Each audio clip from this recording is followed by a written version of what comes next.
জান না এখান থেকে। ক্লান্ত হয়ে গেছি রে বাবা। আহা, কি সুন্দর দৃশ্য।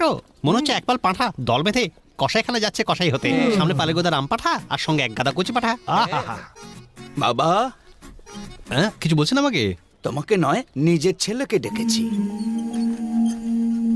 ইয়ে শুনতে পাইনি বোধ হয়। আমাকে বলুন না কি দরকার আপনার। এখন কটা বাজে? এই 5টা বেজে। তুই কোর্টে এসেছিস কেন রে? কোর্টে না এসে আমার উপায় ছিল কি? পুলিশ তোমার বিরুদ্ধে রিপোর্ট লিখতে রাজি হলো না। কোর্টের সাহায্য না পেলে আমরা বেঁচে থেকেও মরে যাব। আর বেঁচে থেকেও বা কি করবি? আমাদের দেশের পরম্পরা যে গুরুজনদের গায়ে হাত দিতে নেই, পায়ে হাত দিতে হয়।